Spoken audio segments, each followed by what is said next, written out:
without further ado, tonight I'd like to welcome Chris Granneberg. Welcome, Thanks, Chris. Max. Oh, thank you. And thanks everyone for joining tonight. Definitely pretty excited to talk to everyone. I'm definitely grateful for Max and the team for getting this all together and everyone is joining tonight. And with that, I'm just going to start sharing my screen and go through a presentation I prepared. All right, so tonight I'm going to just basically introduce myself, give some background, and then go into a case study of a new project that launched just a couple weeks ago. And I'll try to sprinkle in some insights along the way. And at the end, we should have plenty of time for a Q&A for anyone that might have any questions. So with that, who am I? My name is Chris Granneberg. I'm an industrial designer from the East Coast. I was born in Fairfield, Connecticut. I graduated from Pratt Institute in 2004. After leaving Pratt, I started working for the industrial designer Karim Rashid. You've probably seen some of his products somewhere or used one and maybe not known it. After leaving Karim's, after 8 years, I was his design director. I moved on to Pepsico when they opened their new design center in New York City. And I was a senior manager of product design, basically did a lot of structural packaging and bottles and whatnot. And after leaving PepsiCo in 2016, my wife and I decided to move out to the Los Angeles area to be closer to her family and to start our own family. And I will get going to the next slide. Oh, and I'm over in Wrigley, so super local. So some brands I've worked with a lot of brands. I mean, this is just a few of them, but you can see I've worked with some big brands, some little brands, some like fashion brands, brands like Netflix or Starbucks, whoever it might be.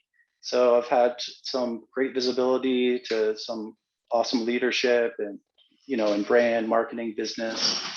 It's been pretty awesome to just have like a seat at the table in some of these big discussions that make such an impact, like when they're going to make millions of bottles, say, or something that so many people are going to hold. Some products that I worked on. There's just a few. So, I mean, I've been working professionally now for like 16, 17 years. And like at Karim Rashid's, I worked on probably like a couple hundred products that were manufactured. Some of them were just like, like a plate, a bowl, a votive candle holder, whatever, different lights or different side to like lighting families, whatnot. So this is just like a sprinkling of some of the projects I worked on at Karim's. At Pepsico, I did just a lot of bottles, basically, which could be fun. I think like any kind of design could be fun if you're interested in it and there's a problem to solve. And, you really try to approach it, trying to figure out what the business need is and, trying to bring about some success.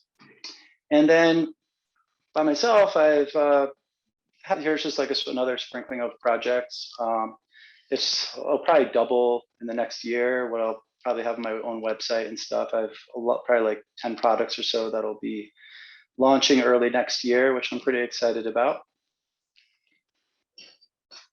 So I'm gonna just sort of start off by like going through my journey, and it was definitely like a pretty long journey to attain the life that I love and I wake up to every single day and like excited to work on like a Monday morning.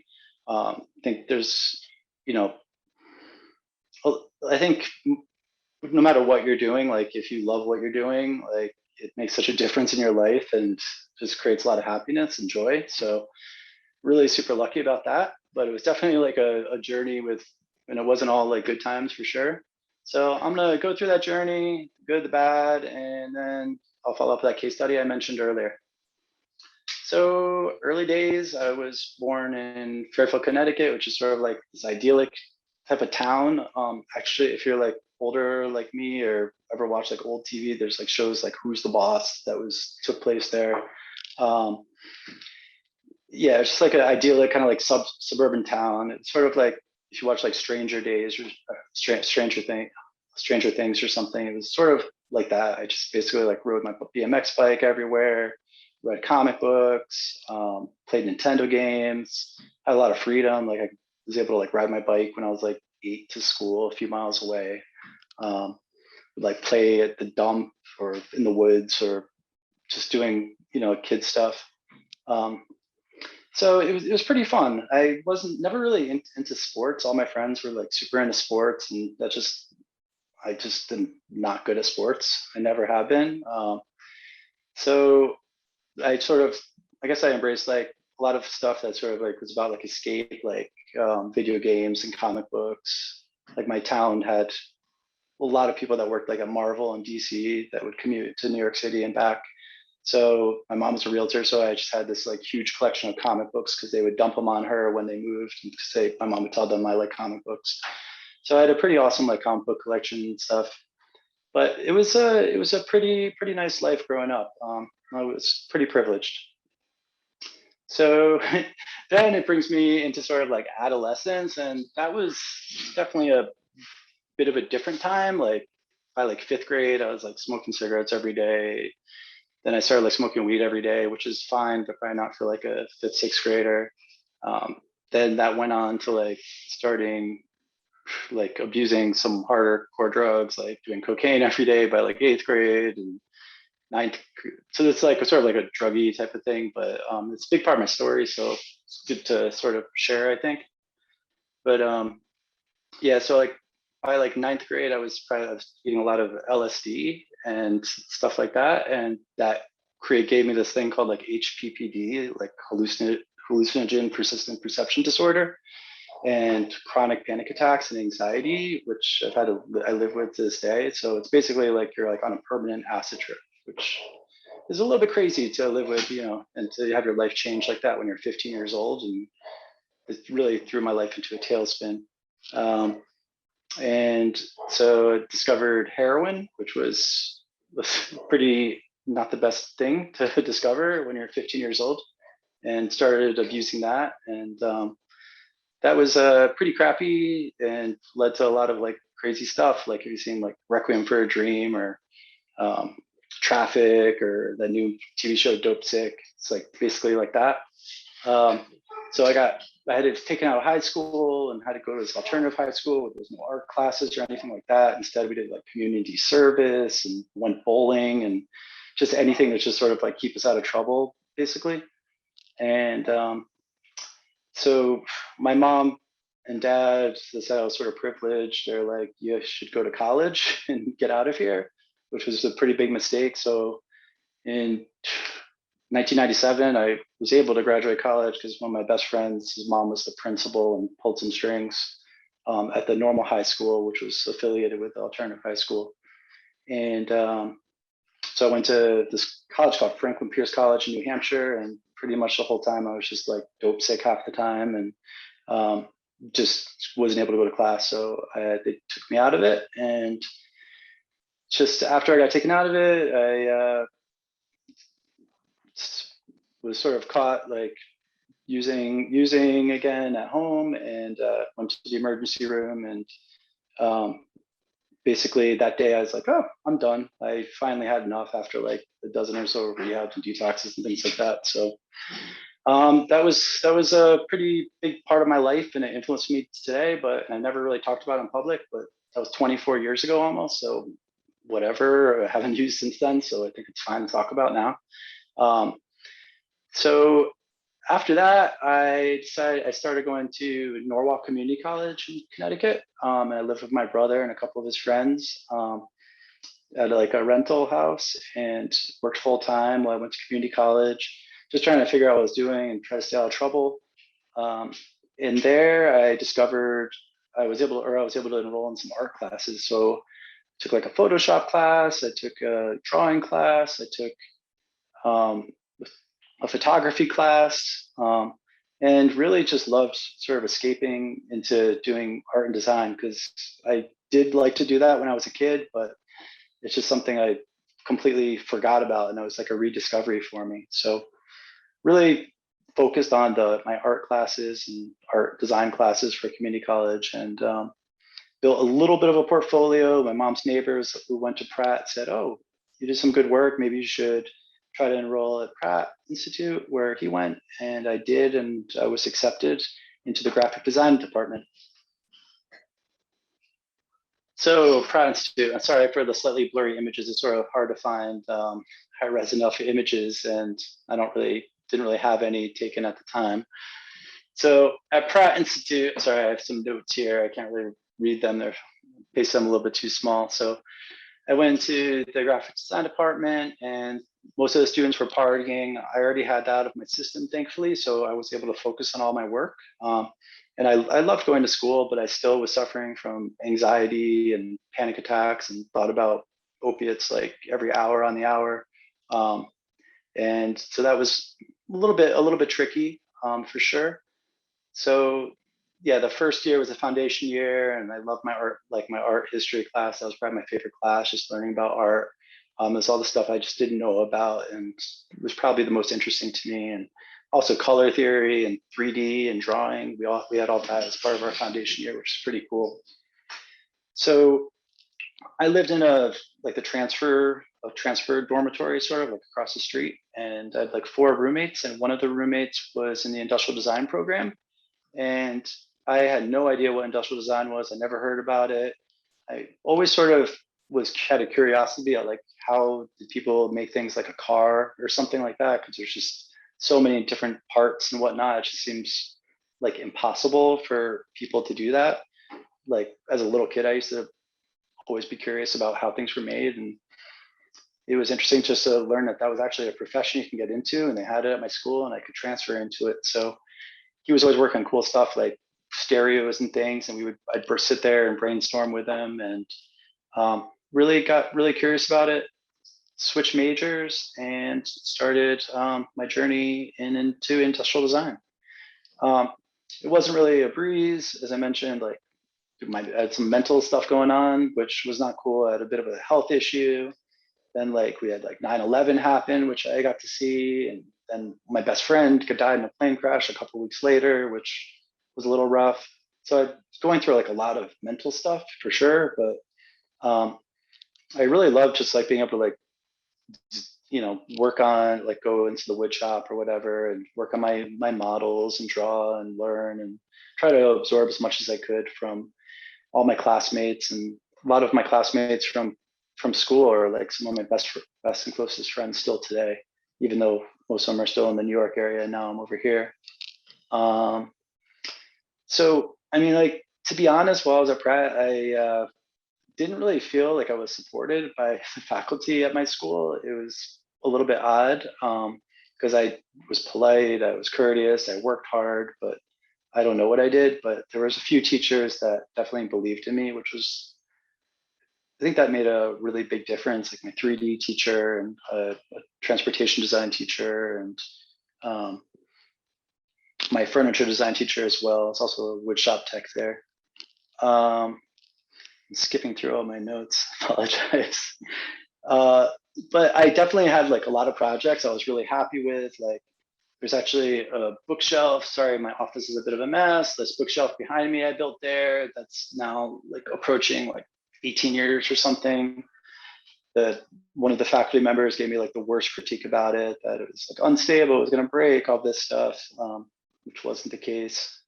I had like a toy design class where I did like the best thing that I thought, anyone in my class did. And you could buy it on Amazon right now. I didn't design it. Someone else came up with the idea after me, but, and I didn't even get a good grade for it. My teacher, that's one of the unsupportive teachers.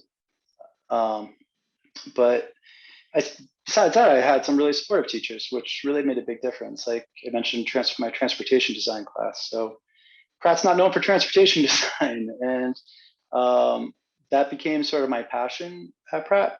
So I sort of focused all my energy on transportation design, and was like doing clay models and really trying to like get good at doing marker renderings and reading car design. Was it Car Design World or whatever, website blog or whatever every day, and buying like $30 magazines from Italy about car design. It was just like a super big passion, and I really invested all my time and effort into that. And while like some of my peers were getting internships, like I was like, oh, there's no transportation in New York City, so I guess I won't do an internship. I'm just going to enroll. I'm going to apply to the Royal College of Art in London and study transportation design. So I did that, and that was I got pretty far along in the process. I got to like the top 20 or something to get called into like the interviews to be accepted into the program, but it was only like they only did like 12. I'm probably getting these numbers wrong, but I made it to the interview part of it in London, and I ultimately wasn't accepted, and that was a little bit devastating in a way because I had all my eggs in one basket, and my portfolio was pretty crappy. Like I didn't document my work good enough. I didn't like my photographs would take years probably to clean up in Photoshop. Um, so I was a little bit lost upon graduation.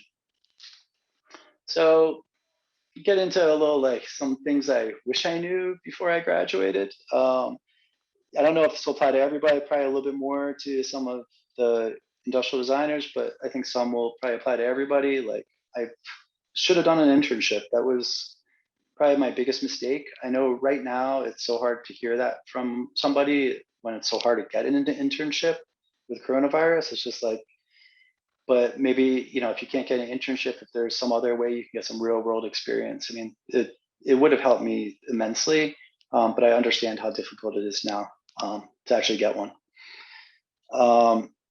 But like my peers that didn't do internships, like most of them that I know aren't working in the field today professionally. So live design, that's something I thought I did, but I didn't really do. And I think it's like you really got to like be super passionate about, but it takes a few years to really absorb everything you need to really like live that kind of design life. But to be able to like understand the design history and you know, go to events and you know, like now we're lucky that we have like Instagram, Behance, and things like that, where we could really like check out work. And we had like some design blogs like Core 77 and stuff, but that was a little bit boring back then compared to, you know, just like looking at like pretty pictures or something on, you know, Dezeen or something like that. But you know, it's definitely helpful when you could like go walk into like a interview or a meeting and be like, oh, I love those earbuds you have. Are those the Beats by that Ammunition designed? Or you know, just like to be able to like sort of talk the talk, you sort of like already sort of fit right in, and they're like, oh, this person knows what they're talking about. They know who these designers are. They know what that design agency is. They, you know, this is maybe someone we want to talk to at lunch and be part of our team. And something else is I don't need to be great at everything. Like I feel like it's sort of as a student, I always felt like, oh, you have to be the best sketcher. You have to be the best at appearance models. You have to be the best at, you know, at storytelling, at research, at being creative. I mean, not everyone is going to be good at everything, and like it's better, in my opinion, just to, like to focus on your strengths. And you know, it's good to like you need to have these skills, but you don't have to be the best at them. Another thing is, and this is one that I still need to do today, is like document my work to tell the story. Like it's so hard to, you know, when you're rushing around and you're going, you know, you just paint a model or whatever it is, and you have to take photographs, but then you have to present it, and then you're exhausted. You have to go back to your family's house or wherever it is, and your model gets broken, and you lose that. Like it's so important just to be able to document your work. Then it was a little bit trickier. Like you had to walk around with like a big camera. Some older guy now, but now at least, you know, cameras are pretty decent, and you just put it against a white wall or something like that if you have models. But it's also important just like to document, all your process and research as well. So this only applies to industrial designers, but CAD proficiency is definitely super necessary for a junior designer in my experience, unless you're going into probably like more like the soft goods world or like sneakers or something like that, which is, well, CAD is now getting a little bit more important, I think, in sneakers, but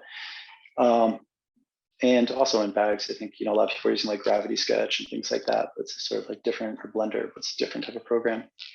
But everyone that I've ever like known as a junior designer, I mean, you're going to be on CAD most of the time. So when you're going to go get a position or something, like you better have some sweet CAD models, you know, they shouldn't have these like weird transitions and things like that. They should look beautiful, and that's what you're going to probably be doing for 8 hours a day. Something that also we didn't really talk about at Pratt ever really was like design for the brand and the user. Like we never had like a sponsored competition or anything like that. I think it's changed since then. I know some people that work at Pratt now, and some of my friends are teachers there, and they do have like sponsored competitions and things like that, but and sponsored projects. But at that time we didn't. So it seems like in school, like you're always like designing for yourself, and it's like the hardest thing ever. Just like what am I going to design? But as soon as like you're given a brand, you have this sort of all these guidelines. Like, oh, if it's for Apple, say, or something, then oh, it better be, you know, follow Dieter Ram's 10 principles of good design, or whatever it might be. So it makes it much easier just when you're designing for a brand, and if you're designing for a specific user as well, it's super helpful. And in the real world, like you're not designing for yourself ever, like unless you're, you know, like a design superstar, which is great if you can be, but you know, that's not for everybody for sure. Another thing would be probably like research your career. No one ever told me like, hey, you should go, where do you want to live? You know, oh, you're going to stay in the New York area? Well, then you better be into, you know, making cosmetic bottles and things like that, because that's what you're going to be doing there. There's, you know, there's different areas. So if your interest is say like tech, I guess like, yeah, we could probably live around here, commute to Irvine or San Francisco or Austin or something, but it's definitely super important to just like, while you're still in school, to be like, oh wait, where am I going to live and what jobs are there? Like go start looking at Glassdoor and get job notifications and see what different companies are hiring. It's super important. And you could even maybe like link up with people at those companies. And also like for me, a lot of people would disagree, but I would say probably a lot of teachers as well. But I would say don't stress about your portfolio, like stress about your design work, because you can always redo your portfolio, but you can't always redo your projects. Like you can, but it's a lot more difficult, in my opinion. You could easily you could work on, you know, designing better products that are gonna really resonate with whoever you're going to be sharing them with, and are really solving like a problem, whether it's like a business problem or you're going to innovate in some way. But if you're really focusing all of your energy on your portfolio, then you're not fully focused on the design work. I mean, portfolio is super important, but it's super simple just to open up Behance, look at someone's project that did a really great job presenting it, and just copy it and make it your own. I mean, it's not really copying because they probably copied someone else as well. It's just taking what works and, you know, making it your own. For industrial designers, again, this probably pertains to us a little bit more, but like I don't feel like you have to worry about making like hot sketches, appearance models, and engineering details. You know, obviously there are careers, like I mentioned before, like where you do need to be a little bit better at sketching, like when you're doing soft goods. But in my experience, thumbnail sketches are I'd rather see a thumbnail sketch if I'm looking at portfolios. And a lot of different people I've worked with, whether they're from big design, like, you know, renowned like design agencies like Continuum or Smart Design or Frog or whatever it might be, you know, those thumbnail sketches are what you're going to be sharing when you're in a meeting, and you're going to be doing them really quickly. It's a sketch doesn't always translate into 3D either, in my experience. So you can see a beautiful sketch, but then I mean, when I worked at Karam's, he didn't do CAD, he did sketches. So, you know, sometimes like the sketch, when he'd give me a sketch and say, oh, can you 3D model this or something? He probably knew what it looked like all the way around in his head. But for me, when I started bringing in a 3D, it didn't always work. And I think that's the case with a lot of hot sketches I see on like Instagram and stuff. And things like appearance models, like for me, that was the biggest time waster ever at Pratt. It's just like, let's just let's design for 2 weeks, and then let's spend a month making an appearance model. I could have designed 3 other projects or something in that time and had more work in my portfolio. Like in the real world, you're going to be hiring a model maker to make your models. You're not going to be making them yourself. obviously there's some really great stuff to learn when you're about form, when you're actually shaping like a foam model or carving a clay car model or something like that. And that is really, that is important. But at the end of the day, like if you're going to be making little prototypes, a 3D printer's way, for me, is way better than making foam models and a lot cleaner, at least in my home office. And things like engineering details, like I didn't go to school for engineering. My clients aren't going to be paying me for engineering, so why am I going to? I don't need to do engineering details. So, you know, CAD doesn't have to be perfect right away. It'll get better and better as you progress and get some feedback from the manufacturing partner and engineering partners. And lastly, I think like more projects the better. Like I left Pratt with like 4 projects probably to share in my portfolio, because you know, sophomore projects or whatever were not up to par anymore. I already saw that they weren't good anymore.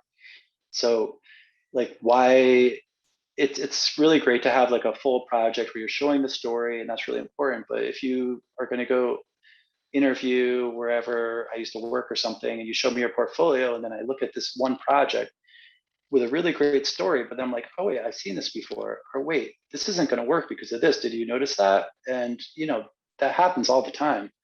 But then there might be at the end of the presentation, oh, here's some my SolidWorks models or something, like, or 4 quick projects. And that's sometimes what resonates the most, like just like a beautiful idea that you just didn't have time to invest in the story. So sometimes more projects are better, in my opinion. So with that, I'm going to now move on to fall of 2004 after I graduated. So it was definitely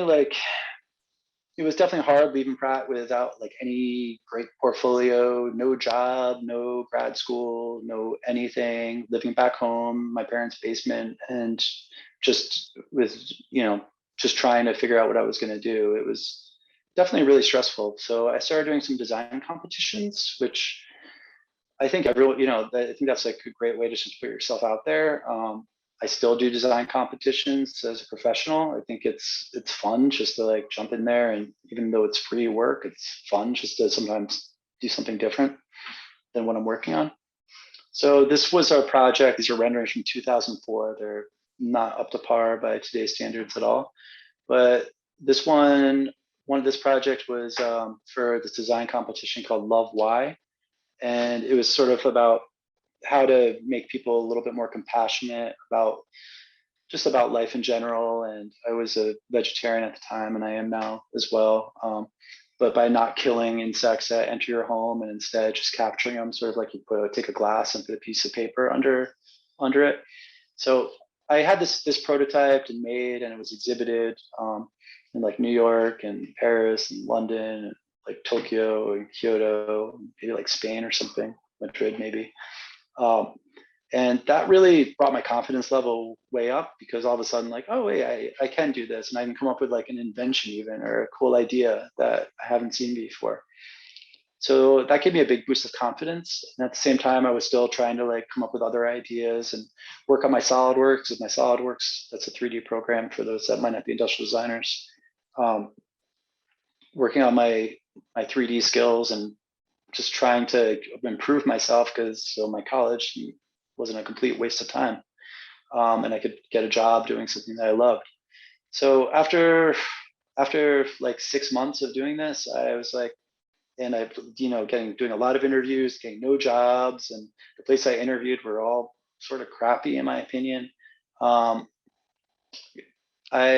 was like, I'll do an internship, and I was privileged enough, not everyone is, that I was able to work for free and do an internship.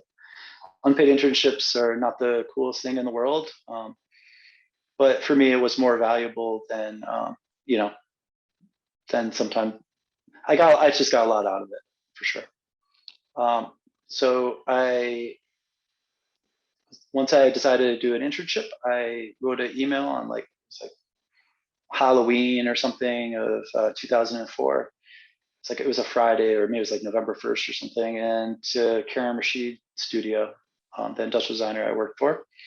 And they immediately wrote back and said they did an immediate opening. When can I start? And I said, how about Monday? So Then began my 2-hour door-to-door commute to New York City for like 5 months or so, because I'll go to the next slide. So I worked for Karen Rashid. This is his newer office. Couldn't find photos of the older space. This is his office in Hell's Kitchen. The old one was in Chelsea, where I spent 8.5 years. But it was Technicolor like this. It's definitely like woke you up when you entered it. And it was a really cool place to work. So I started there in 2004 as an intern. I kept on extending my internship because I was getting so much out of it, and I was just like waiting for someone to leave or an opportunity to open where they would be like, "Oh, Chris, you're valuable. Come join the team." And I lucked out, and that's what happened. Because while I was an intern too, I was doing some good work, and my designs were actually were selected and getting produced by clients, which was pretty cool. As an intern, like I had a pair of like shoes that I worked on that were produced, and like couple votive candle holders, like salt and pepper shaker or something. So I was hired, and I was at Karams for a little over 8 years, and it was pretty cool because, as I mentioned, like as an intern, I had a lot of responsibility. I was able to sketch and develop concepts and actually share them with clients. It sort of had like the responsibility of a junior designer almost. And then once I was hired, I was already managing clients, which was pretty cool, under my manager, Steve, who's an awesome person who has helped me out later since I'm leaving PepsiCo. So I got a lot out of working at Karams. I think like the biggest thing was efficiency, and that's something that like a lot of people don't have, and it's a skill I do, and I'm able to really balance like a lot of things at once now, and able to work really quickly and with good results. And I think we just did so many projects at once. Like I'd be managing like 20 projects or something at a time, and it was a lot, but it was a lot of fun too. And I also, after like 4 years or so, I was pretty much the design director, not in title yet, but there was no design director there, and that was sort of my responsibility.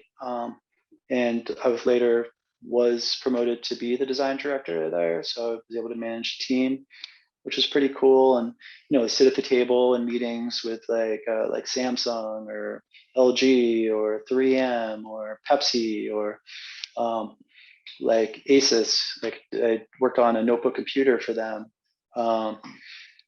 Just like a lot of, it was just like the best job. I loved it. I have nothing negative to say about my experience there. Because I basically just got to design things all day, and they were produced. So at Karams, I just had so much work produced, and it was a happy environment.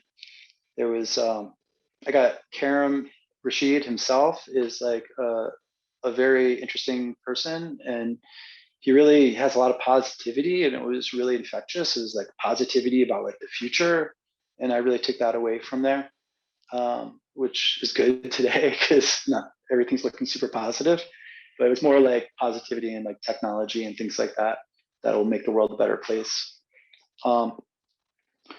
So while I was at Karams, I did a lot of work, as I mentioned, for 3M, and the chief design officer there moved from 3M to PepsiCo in late 2012 to start a new in-house design team at PepsiCo. So my last days at Karam, it was sort of odd because we had a Pepsi project, and then I was like in meetings with him and at the same time being recruited by PepsiCo. So I was recruited to PepsiCo, and I was one of the first 4 or 5 people that were part of the team. At that time, it was super awesome just to see an in-house design team grow from nothing to now like hundreds of people. We started off with no studio space. We were first we were going up to White Plains, which is just like a 45-minute commute or something up from the city. And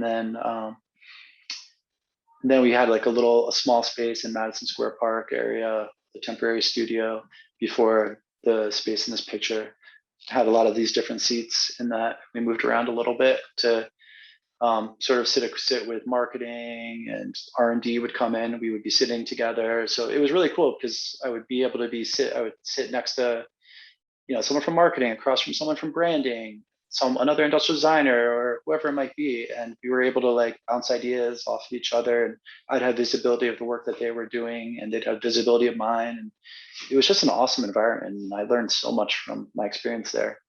But while I was there too, like I realized that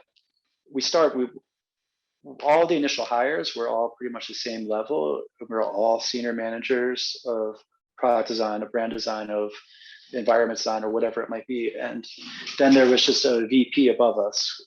And I was lucky because my VP was awesome. Actually, all the VPs were really awesome while I was there, whether it was VP of brand or industrial design.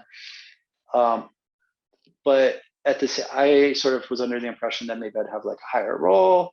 And then also all these, the new hires, my super close friends right now were being brought in, and they were coming in from like Continuum, Smart Design, Ziba Design, and all these like awesome places. And I started learning a lot about humility because I came from Karam Studio, where we were focused a little bit more on probably aesthetics opposed to sort of business and process and brand, and really understanding like, like user journeys. And it was just, it's all for me. I would say working at Pepsico was like grad school because I was just learning the whole time from everyone I sat with.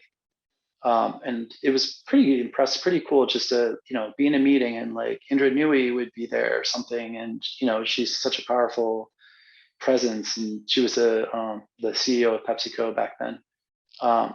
And I was able just to be in these like big meetings, and I wasn't necessarily talking. It would likely be my manager, the VP of industrial design, but I had a lot of visibility, and I loved my job there. But I realized I was not going to progress. So, as I mentioned, had a little bit of, there was some really awesome top tier designers that I worked with, and if someone was going to be promoted, it would be them. And also, I knew that we were trying to only hire for the higher level positions people with a lot more years of experience than I had at that time, and also my colleagues. So it was sort of, after finishing one project, I was working on the Pepsi aluminum bottle from day one. That was sort of my baby there. And after 3 years for a revolved bottle, it was I finally was at the factory in Pennsylvania and approved the final bottle and final artwork and everything, and came back to the studio and put in like a month notice and said I was going to be leaving. So from there, didn't really know what I was going to be doing. It was pretty tricky because at that point I was just like, want to decompress. My wife's family is over in La Habra, and we wanted to start a family. We just wanted New York wasn't the place for us to do that. We just wanted something new, so we took a long time off and took a long 40-day road trip to, start taking the southern route from New York to here, and that was an awesome experience. It wasn't awesome. I had some bad news on the way, but it was mostly awesome. And when we got there, we stayed with my wife's parents, which was pretty cool. And I signed up to have my own LLC and started looking for jobs and a house. And we sort of targeted Northeast LA, which just seemed like a cool area to live in, and found a place there, which was really lucky. And then realized, oh, wait, if all these job opportunities are a 2-hour drive in traffic to Santa Monica away every morning and night, and I wasn't about to lose like the 20 hours or whatever of commuting time. So it's like, okay, so now what? That year was definitely rough financially. Didn't want to like dip into savings that we were saving for a down payment on a house someday, but I got thrown some bones. I contacted some old clients like Slice, who does ceramic tools. I did a lot of work with them when I was at Karam's, contacted them, helped them out with all their website renderings. Then another freelance designer who did branding work for like Revlon. I just did a lot of beauty work with her. Someone at PepsiCo moved on to Uber, so I had a project with Uber. Just started doing spec work and sending it out to random brands, like trying to get something in production, get some content for a website, because I didn't really have anything that had my name on it. It was all carom work, carom machine work. So I had like some bar accessories for this brand called Other, who right before they were going to launch it, they sort of were no longer around. And I don't know, it was definitely a little bit tricky and a little bit stressful. But like slowly, like I started like reaching out to new people. Like there's like a brand called Market who does like some architectural accessories and things, components and things down in Torrance. And I won one of their design competitions. If you're an industrial designer, they have an annual design competition and they'll produce your design. So check that out. So I designed I designed something for them like 10 years ago or something and had the contact. So I designed like a purse hook for them as well. Some other past colleagues started reaching out that worked elsewhere, like different beauty companies, and like a trade show booth, just lots of random stuff. But slowly, work started picking up. I'd say like probably about like the end of 2017, things were getting on the up and up. Like I got like some lights produced for this company, this new 3D printed company called 3D printed lighting company called Gantry. I'm continue working with, and started getting some bigger clients. Let's see, sorry, I just got lost for a second. Not the best at public speaking, but I'm trying my best. But things have been on the up and up for sure. So I've been getting a lot more projects. The last 2 years have been my busiest ever. I've been constantly busy with lots of new projects, everything from like designing like water bottles and coffee tumblers, and doing a lot of work in the cannabis world actually, which is sort of cool because I get to sort of own that space maybe, just because I have like 5 or 6 things that are, you know, on the way to getting produced right now in the cannabis world, which is cool. Water bottles, like I said, the coffee tumbler, remote controls, like this whole window automation system that I worked on will be launching soon. Lots of cool stuff on the horizon. So I'm pretty excited, and work's now awesome. I get to work from home, and with that, like I guess that's sort of my journey. I guess that's where I am now. Things are good. I'm happy, able to do what I want, work with who I want. I get to turn down clients that I don't want to work with the ones that I do. I'm in a good place, and it took a while to get here, but everything worked out in the end for me. So super psyched about that. So that I probably spent a little bit too long talking about myself. That could get a little bit boring. So I'm gonna go into like a case study, and I thought it would be helpful for any designer, or you know, someone in business or whatever it might be, to sort of see how someone might work. So I mean, this is my process. Everyone has a different process. So just like take it with like as a, you know, take what you want, leave what you want. It's not the right way. It's not the wrong way. It's my way that I work. Yeah, so this project that I'm going to be sharing is a new project that I worked on for this brand from Harry's Labs. Harry's is a shaving company, but Harry's Labs has this other brand called Cat Person, and this is my second project for them I'll be sharing. So first, I'm going to start talking about like sort of like getting and keeping the client. I think that's sort of interesting because like some clients come from friends, referrals, former peers at school, former coworkers, R&D partners, marketers, whoever they might be. Sometimes it comes from strong SEO, which is search engine optimization, which is definitely super helpful. Social media, press. But this project is, like as I mentioned, the second project, and the first one came from a recommendation from a friend that I used to work with at Karam Sheets, who moved on to a senior role at Harry's. So he recommended me, and the project wasn't like given to me by any means. It was just like, oh, check this guy out. Maybe he could help you out on this project. And I was lucky to have the opportunity to bring in a branding partner that I worked with previously on a project for Juul, the e-cigarette brand, which I don't usually talk about because I don't want to support them. but he's like super talented, and probably without him, he really helped get that first proposal that we did for Cat Person for this project together. I probably wouldn't have gotten the first project without his help and his expertise. So the first project sounds like super boring. It was sort of cool though. I thought it was my favorite project like at that point that I ever probably worked on, and it was shipping boxes. So like corrugated shipping boxes. Like how boring does that sound? Like I've designed stuff for like Alessi and Artemidi and like Pepsi and other interesting brands, and shipping box is one of my favorite projects. But so basically, Cat Person came to me and they needed a direct-to-consumer shipping box, and they had the idea like, oh, cats like boxes, maybe it has a second life in it. Who can help us with this?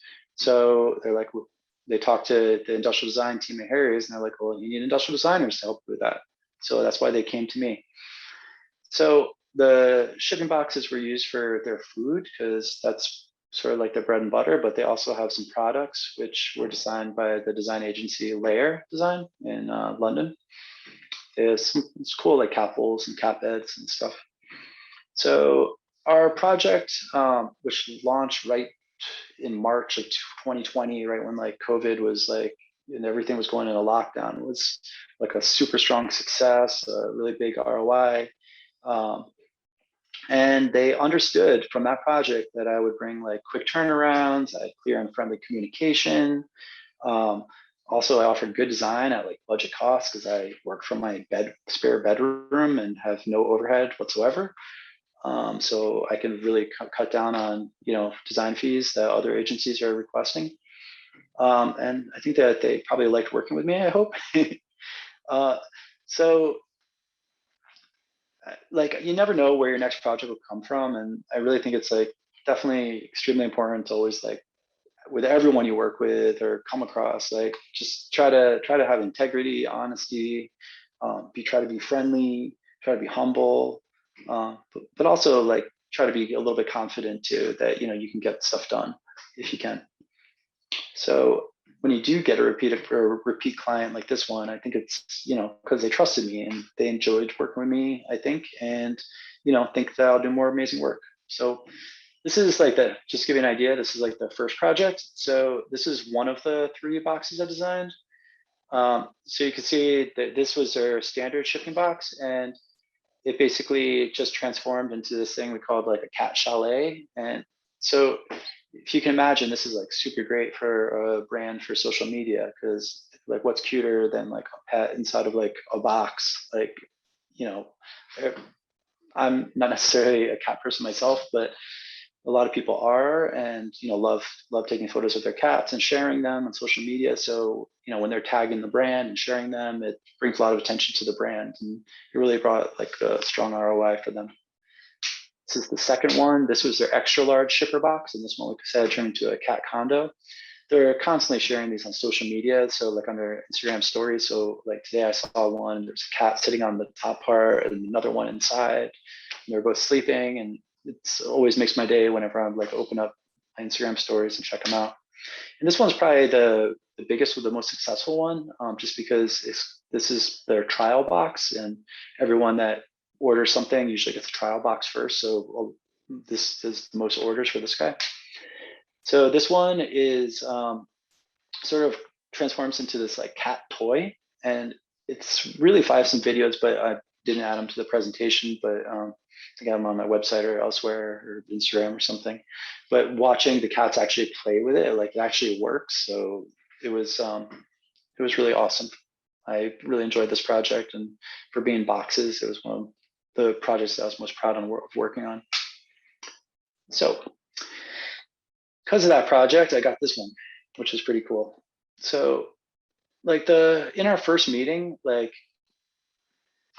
it's sort of like impossible to develop a proposal like without a lot of information for the project. And for that, you really need to have like a in-person meeting, a video meeting, whatever, a call, whatever it might be. And in that meeting, it's pretty much going to set the tone for the entire project and whether you're going to get it or not, and if it's the right project for you, and if you're going to make some money on it. So in that sort of that meeting, like, I'll need from that meeting, I'm gonna be writing like a clear proposal and thinking through the entire process and how much time it will take to complete. And that's going to take me like a minimum of like 4 hours, but sometimes a day, sometimes more, depending on how big the project is and how complex it might be. And that first meeting with the client, like they're probably going to decide with you right then and there, like that they want to work with you or they don't want to work with you. So you're going to be wasting your time if you don't come across as like the best person you can be and like the best partner and someone that they're going to want to work with. So I mean, that first meeting is like super important for me. So like being able to like sort of seem like you're like a really good fit for the project. You really want to ask the right questions. And also sometimes you're going to be in these first meetings and it's not going to be the client you worked with previously, and it's going to be someone that you might not want to work with. So by asking the right questions, you can understand like, is this someone that I even want to work with? So that first meeting is really integral to land the project, getting paid fairly without any scope changes. And before that first meeting, I always spend like 30 minutes and depending, maybe more if it's going to be a bigger budget project, just studying the brand and like, just so I can come across knowledgeable and like, I know exactly who that brand is and who their audience is just from looking at their website, even if I don't have a brand book available or something. And even like researching the competition and just giving some thoughtful insights into what's out there, what could be improved. And I don't know, I try to just basically just like have a pen in hand at first and just listen and take notes and really be attentive and make eye contact with the camera. Now it's the camera. And then really start plugging away on some of these questions that are really super important for me to be able to write a proposal, because that's going to be the next big step. So, I mean, if it's like a client I already worked with, like this one, like I'm able to like sort of jump in and it's more of a conversation, but sometimes it's not. So like the clients I try to stay away from, I generally try to ask some fair questions. Sometimes like, what's the budget? Like that's sort of a good one, just to sort of get an idea of, if they're going to sort of flinch at talking about money. Like, do you understand, or like, what do you understand the process is going to take like this many months? Like, tooling is going to take this much time. Shipping is going to take this much time. Tooling is going to cost this much money.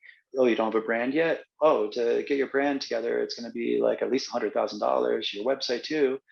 Like that, you have to sometimes inform these people without sort of giving away too much of your time. But it's a good way to sort of understand like how much budget they might have if they're not sharing it with you right away.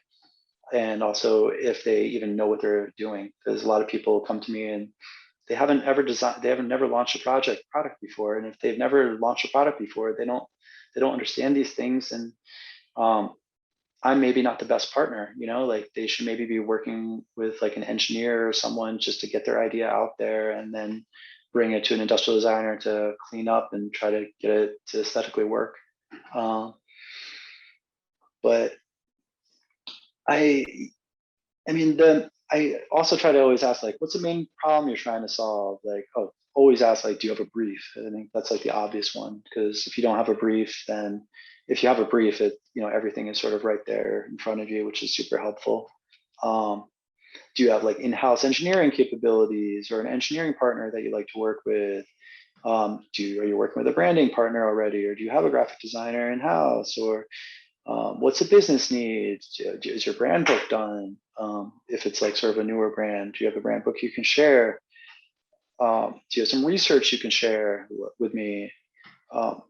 Do you work on, like, is there some sort of, are we going to work on Slack or another platform? Because if they're going to work on Slack and expect me to work on Slack too, they're going to be like, I'm going to be getting these notifications 20 times a day, and it's going to take like a valuable time of mine. So if I'm going to be working on Slack, that's like another reason to sort of up my fee a little bit, because I know it'll be taking more time. So by listening and asking a lot of like intelligent questions, I put myself in a much better place to write a good proposal.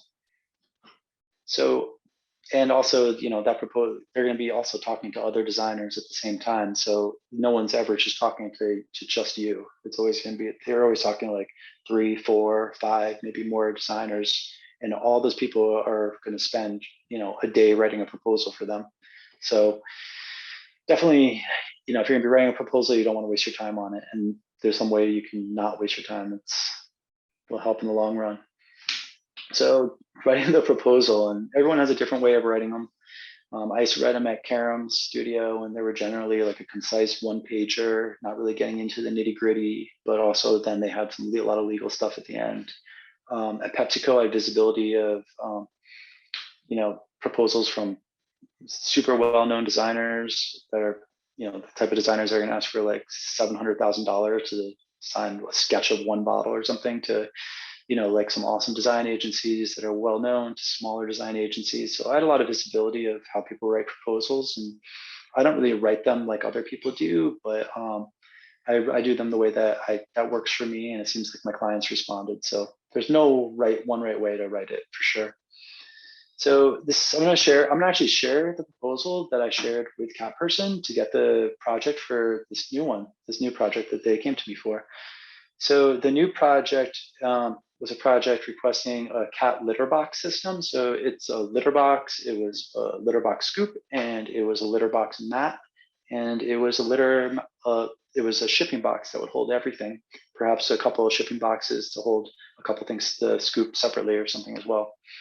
So I'm going to share that with you, and I always try to keep it sort of super clean. I'm not a graphic designer. I would love to take some graphic design classes, but since I'm not, I just keep it super simple, and so there's nothing for anyone to scoff at, and that's going to take attention away from what I'm trying to present. So I always try to align first, like on like, hey, what are the project objectives? Because that proposal too, it's sometimes a work in process, and sometimes they get back to you with some feedback, and you make a little revision to it. So it's good just to be aligned on like what are the project objectives. So I always so here I made these up myself, but these weren't given to me. I was like, oh, we want to improve the cat litter box experience. We want to make life with cats even more awesome, and we want it to feel like a Cat Person product. That's their bold designed by Layer Design. Then I generally go into like an opportunity, and this is basically just for like alignment again. So then I always go into like, okay, so this is the need. This is what we're going to be delivering. Just like, what if there's a fourth item or something we're not talking about? I just want to make sure that we're aligned on, what the actual things I'm going to be designing are, and have them clearly, not just with words, but with a picture, so everyone understands. So I always start off with like I generally break it into 3 phases for most projects. This one was a little bit different. The first phase is generally concept. The second one's like development. And the third one's like design for manufacture, basically, and game for preparing for launch.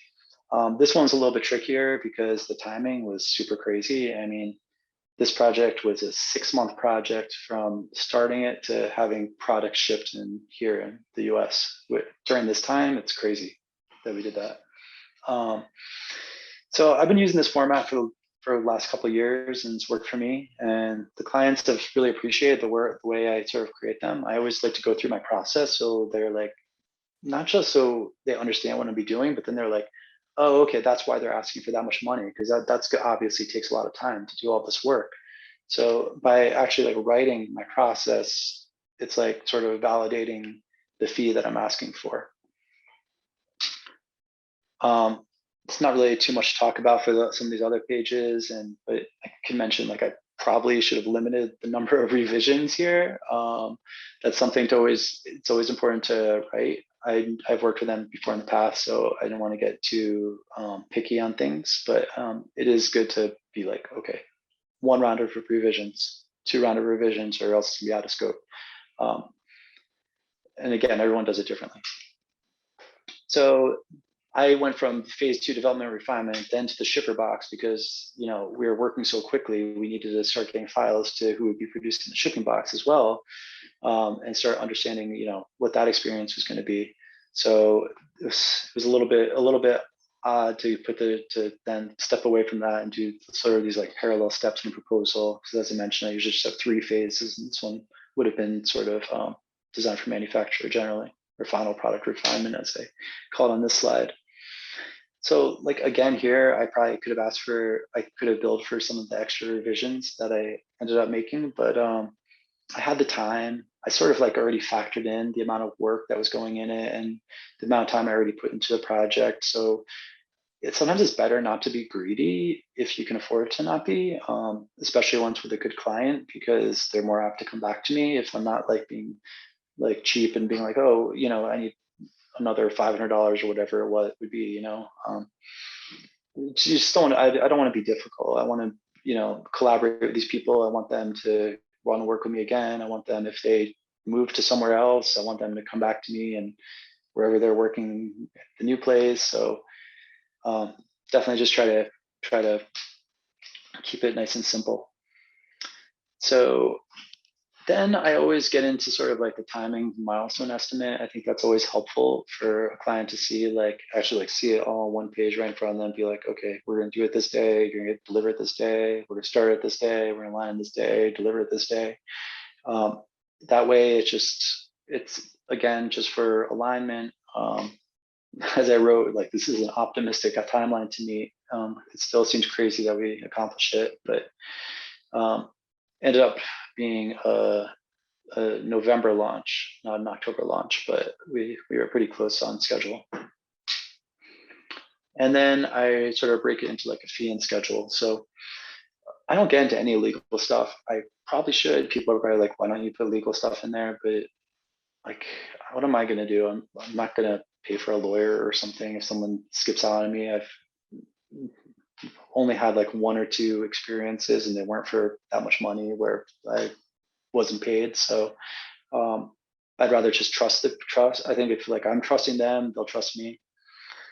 Especially when it's a larger brand. And I don't really think that there's a reason to get into too much legal stuff for me. But I always ask for 50% upfront. So it's like 50% of phase 1 upon commencement, then upon delivery, the other half. On phase 2, 50%, and then 50% after it's delivered. I think that's a fair way to go, just to get that, have them get that money in the bank before, you know, work's getting started. So, you know, luckily at that point, they're like, yeah, we want to work with you, Chris. And it's a project kickoff. So, you know, I got that project. We scheduled the kickoff. This time, like sometimes it takes the client a little bit more time to get back to you. So maybe you got to go back into the timing and milestones, or maybe they say like, okay, make a change to your proposal before we sign off on it. This one, they were a little bit late, so I had to move around the timing schedule a little bit. But the kickoff meeting like generally sets the tone for the whole project, and you should try to get like every one of the major stakeholders of the project on that call, because you know you don't want them to be providing feedback on the presentation if they weren't there on the kickoff. It just doesn't really make too much sense. I always sort of like request like a brand book first thing. I mean, because the brand book is like, it's almost like a map for the whole project, because if you have a brand book, then you understand who the brand is and what the final product should, you know, it's for this brand, it's only for that brand, it wouldn't work with this other brand. If it fits a story, if it's the target audience. I always ask for their research that they've done, because they've obviously done research. If they've already, you know, if they're thinking about doing, if they're a major brand and they're going to want to launch a new product. And I mean, the kickoff, it's just basically about building excitement and just like being like positive and excited, and building some trust and alignment. And like for me, since I'm by myself as an independent industrial designer, I don't want to be seen sort of as an independent industrial designer. I'd rather be seen as an extended team member to them. So for me, it's sort of important to sort of have that camaraderie as well. So getting started, sometimes the trickiest part. It's my favorite part, but for some projects, it's sometimes a little bit trickier to get started on it. For me, I was interested in the project and was eager to get going on it. So for me, I generally start off with like my research and brand immersion. And like the concept ideation is definitely my favorite part of all work when I started sketching and getting into 3D modeling as well. So I usually start with the brand immersion and research, but sometimes I do, like if it's the morning, I'm a little bit more creative, so I might start sketching even before opening the brand book, or looking at their website, or looking at the competition, or looking at parallel categories, whatever it might be. And sometimes if I'm stuck, I might even just like actually start like making the template for the whole presentation. That way it will be like, it's more of like a fill in the blanks, like a, color by number kind of way to do it. And you can sort of envision the flow of your story and what you need to do. And then you're also not wasting your time on something that's not going to be shown. And I think that that's a good way for me to work and be efficient. So, I mean, it's basically like whatever works, but yeah, I mean, for most projects though, I stick to like brand immersion. I mean, studying the brand, I should before I do any sketching. Research is super important, and then get into my sketching afterwards and start understanding how things are used. Try to identify some pain points and whatnot. So it's basically brand immersion research, identifying opportunities, concept ideation, 3D modeling, rendering, revisions, prototype, revisions, design, and then the final data. And then sometimes like website renders and stuff like that. So I'm gonna share with you the actual presentation I shared with Cat Person without sort of editing, but I do have to say, so this first presentation, it was weird because this was a collaboration with Cat Person. It was a collaboration of Cat Person with the fashion designer Jason Wu. So I actually prepared a presentation and met with Cat Person like a few days before. I think it was like a Friday, and shared my final presentation. And they looked at it and said, "Chris, can you take out these 2 concepts, and we're only going to show these 4 concepts?" Because I over delivered and delivered 6 concepts opposed to the 3 that I promised. Because again, I just wanted to sort of show my value and sort of make them like happy and make sure that we had some solid concepts that work for the brand and the team. So we took out 2 of the concepts before presenting it to adding it before I shared this presentation with presented it to Jason Wu and the Cat Person team again. So they also requested that I remove a lot of the research I spent a lot of time on. So I removed a lot of the research too. I mean, this is more for pacing of the meeting, which, talking about pacing, geez, I've been talking a long time, Max, I'm sorry. I went over the time I thought it would be. Okay, I'm gonna go have to speed through this. I'm sorry, Max. No worries, Chris. Okay, so anyway, I'm gonna now just start speeding through it. So I removed some research. This is the presentation that I shared. So this is a presentation for me for Cat Person, Jason Wu and Cat Person. And you can see the date's April 26th, and the product launched a few weeks ago. So I always start off with a schedule. It's always important to sort of have the schedule to see like, this is where we are today. This is where we're going to be tomorrow. Start going. I'm going to have to skip because I realize the time. So I'm not going to talk about everything. So it's important to sort of state the objective.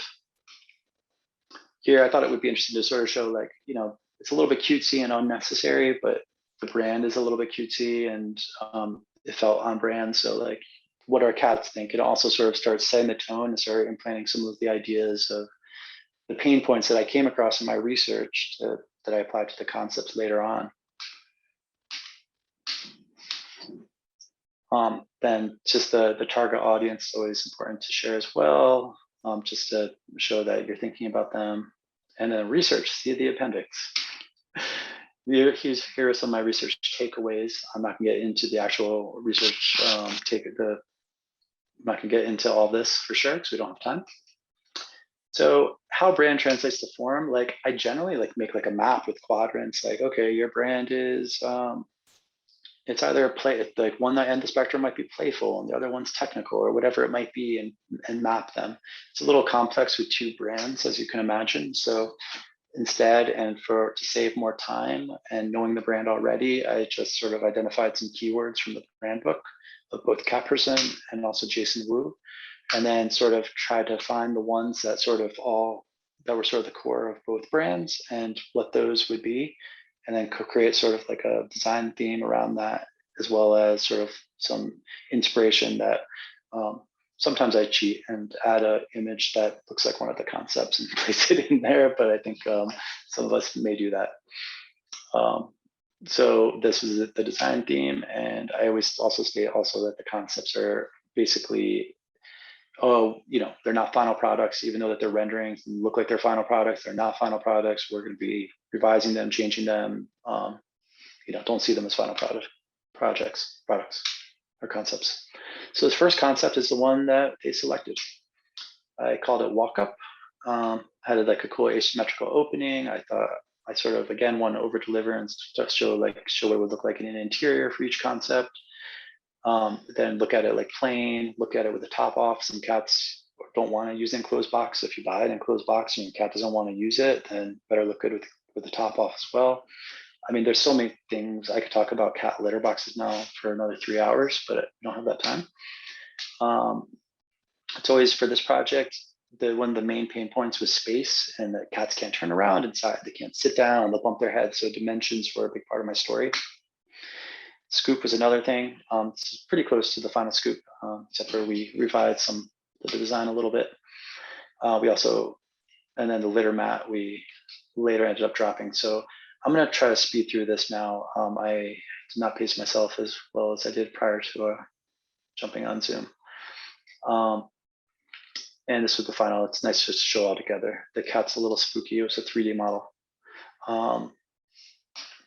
So then the second concept, named Skylight, that's actually what we called the final product. So it's cool that they took the name that I named this one with. So the whole idea was just like, how can we let light into these enclosed boxes? How can we let air in so a cat's not gonna have to use like a stinky space that's gross? Just really try to make it better for the cat and also for the people that are using it. So we actually took, this one had an interesting clip and the scoop holder that clips onto the handle. So we actually ended up taking that from this concept and applying it to the first concept. And my friend James had this idea, because I was talking to him on Instagram, like, yeah, knew he had a cat. It's like, oh, it'd be great if we could measure how much litter is left. So it's always great to be able to have industrial design friends or designer friends that you can bounce ideas off of for free, because sometimes you need some other perspectives. Mats, the mats are super boring. Like, I mean, most mats are pretty 2D, so I'm not gonna get into mat talk. We ended up dropping the mats because of the cost of materials and time for tooling and prototyping. And this was my least favorite concept, but one of the ones I wish they did take out, opposed to the other two. This one's just a multi-entry. And the scoop too. Ooh. And when you look at, sometimes it takes a couple months to look at something in hindsight and not like it. So it's good to be able to sit on a presentation if you have the time to.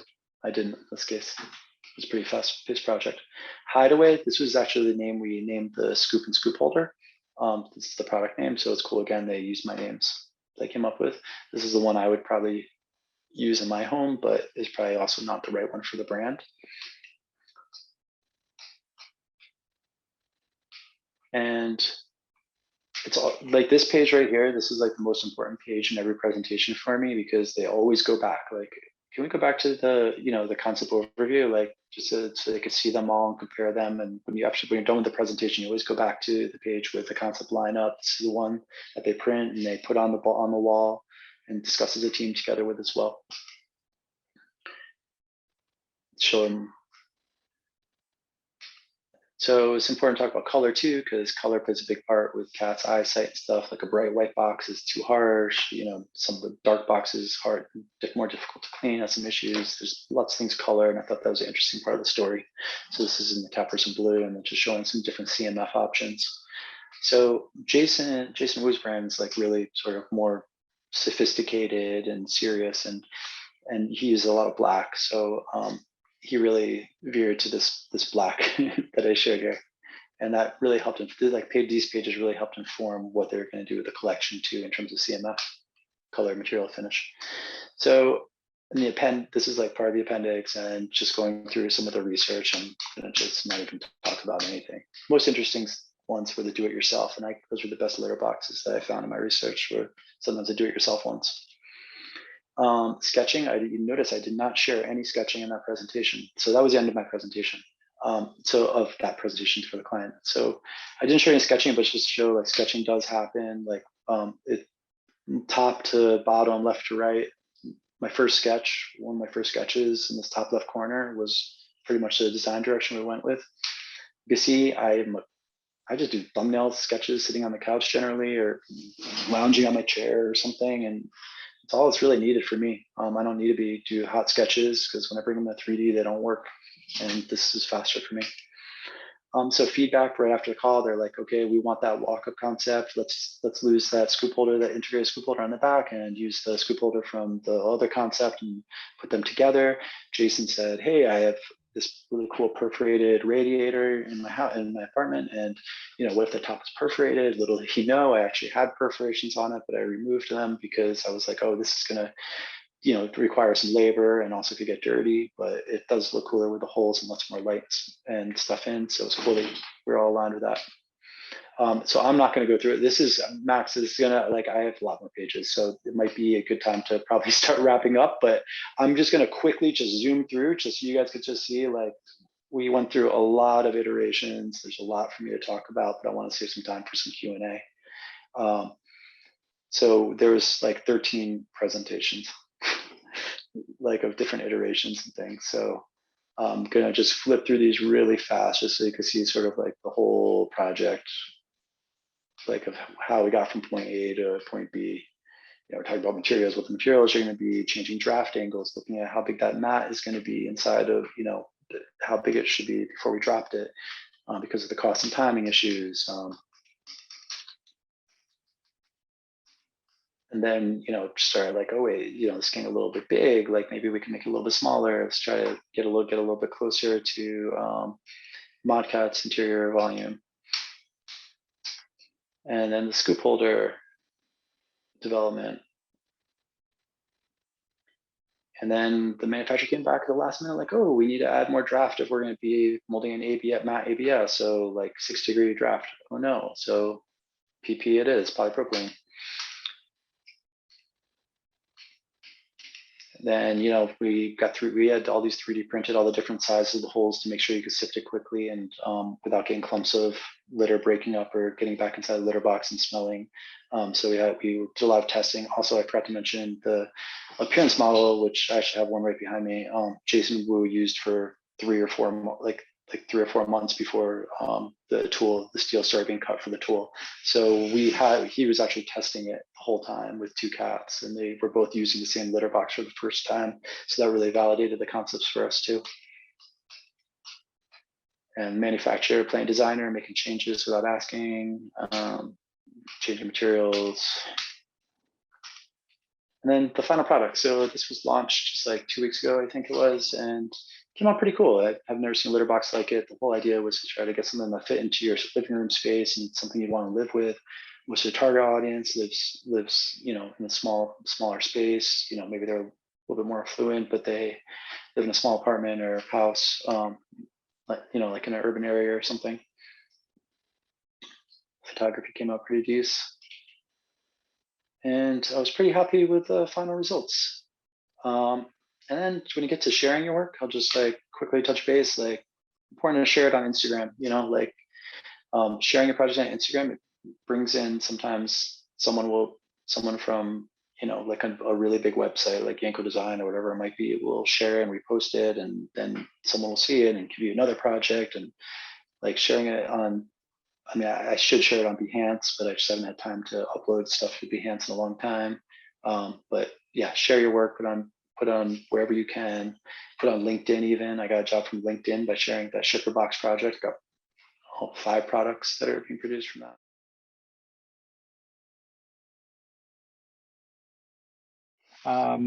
So our first question tonight is, how does now being a freelance designer compare to when you worked with a larger company? That's a super great question. I needed that experience working at the super large company prior to doing this. Otherwise, I wouldn't have had that visibility of what it's like working in-house and sort of how these big design decisions are made by the marketing team, or what's going on with procurement and the business and branding side. So I needed that experience, but I love the freelance side of it. I love that side, and I love the learning aspect, and I love having people around me in the team. I mean, that's the one thing I miss the most, is just having people to talk to. I had working from my home office is, really casual. Like I wear sweatpants all day and slides, but working with a team, I'm going out to lunch and having creative discussions with team members. We're talking about design, we're talking about culture or life or music or whatever it might be. So it's a delicate balance for sure.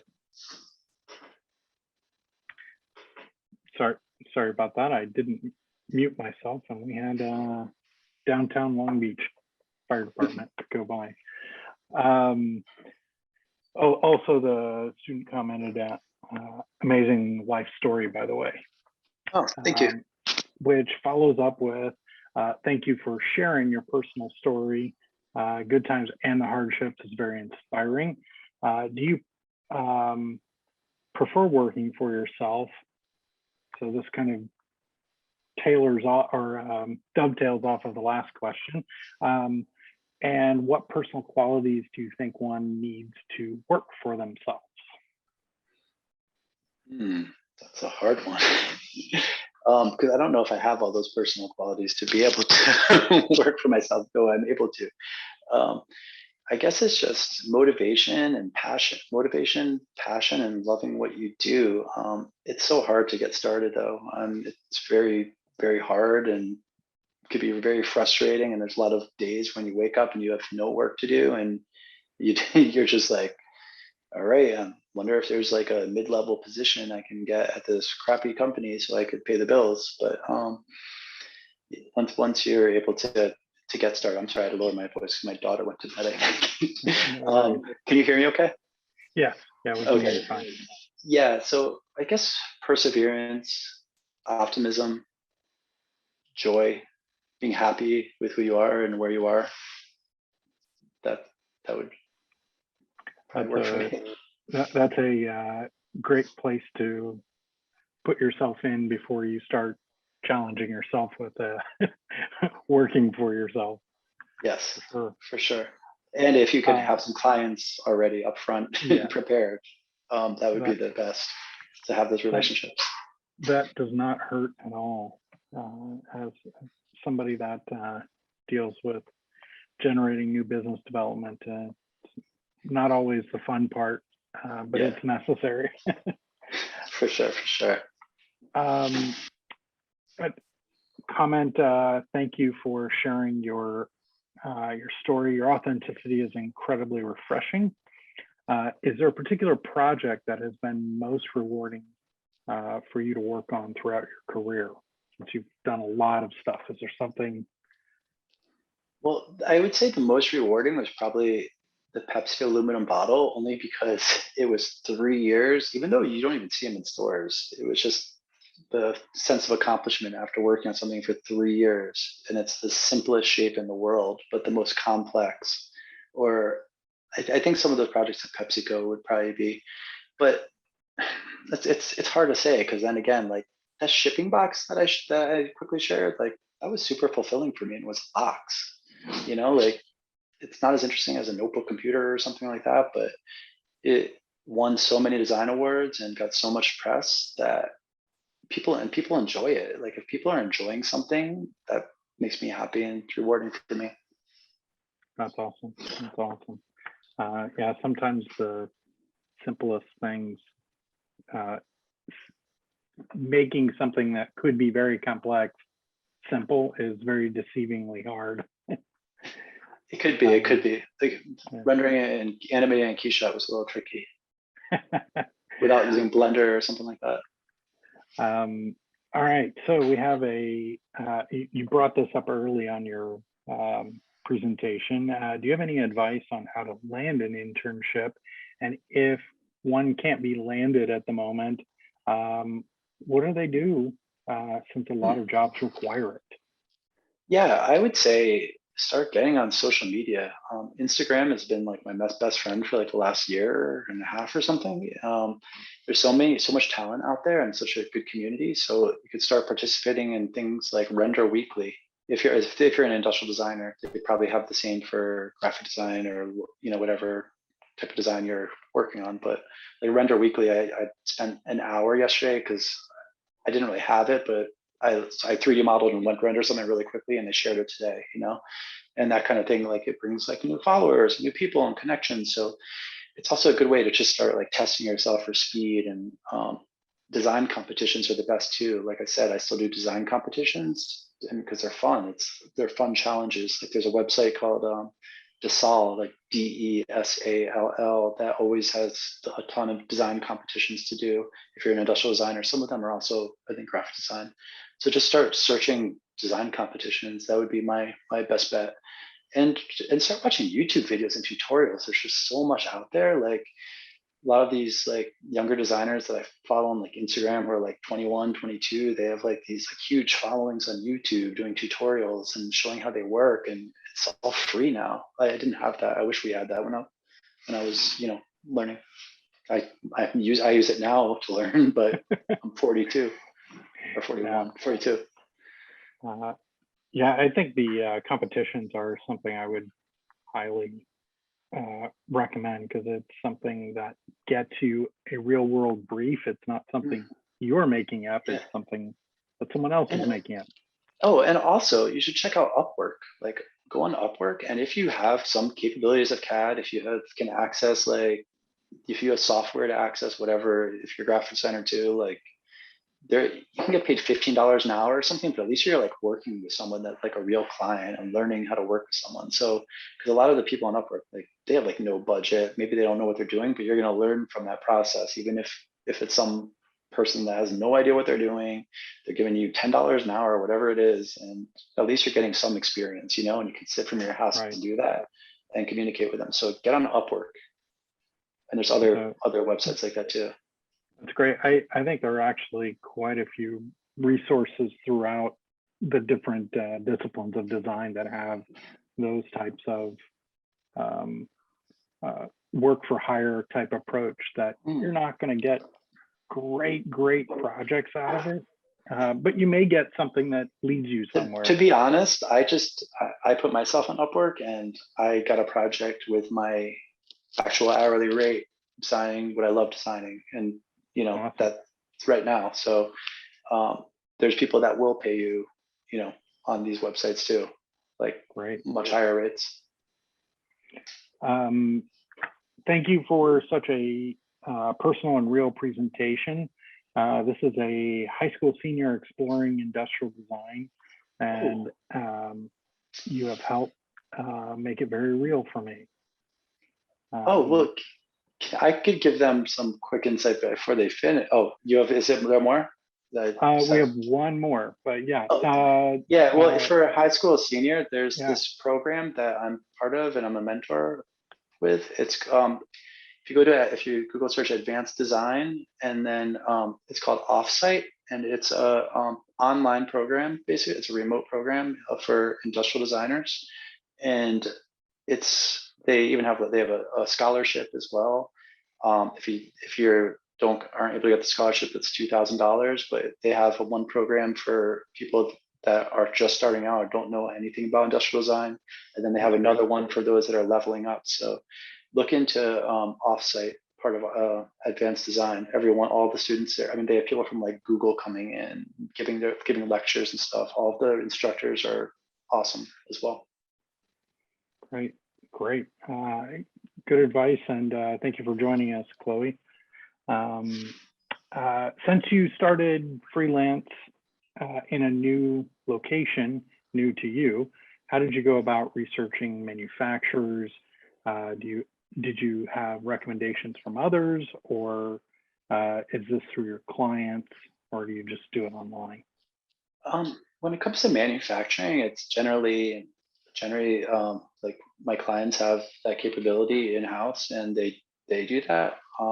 Once in a while I do it like smaller projects, and the smaller projects sometimes I need more hand holding, in that case, I go ask some of my buddies who like used to live in Asia, like who did you use for that project? Who did you use for that? But I haven't worked on any projects where they're getting actually produced locally. Oh, okay. Okay. Even though there are a ton of places. Well, actually, Maka actually produces locally, I believe, but I don't know who they use. So And sorry, I can't help. There's a oh lot. I no, mean, that's there okay. is Yeah. there is a ton of resources and manufacturers and fabricators here in the area. So it is an amazing Yeah. place to get things made. Like I know there's lighting designers like Brenner Ravenhill, like has everything made in LA area. So it can be done, but more probably for like lighting and things like that. Definitely. And we had a student that seconded the Upwork that they have done work on there and actually have had a product manufactured and put it in their portfolio for portfolio review. Wow, that's nice awesome. Job. Great.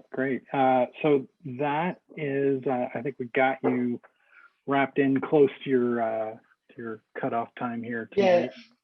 Yeah. And, I mean, I'm so sorry. Like honestly, like I timed that. I talked through it by myself, and it was 52 minutes, and I don't know what happened. I think it's because I stopped looking at my notes for a little bit. Yeah. And I think you seriously gave a lot of heart to this and gave the students a lot of things to think about, both personally, professionally, and how to kind of navigate a career. So thank you for joining us tonight, Chris. And you're welcome. And if anyone ever needs to reach out to me, like I'm usually pretty friendly getting back, like, and can offer like a little bit of help. Not too much because I don't have that much time with the family, but I'm happy to help when I can for sure. So reach out if you need to. And there's a lot of designers out there that will help too if you reach out to them. So don't be afraid to reach out to people, including me. Great. Thank you very much, Chris. You're a great night. And, thank you. You too. Thank you so much for the invitation. This has been a pleasure, and I hope someone got something out of it. I think so. All right.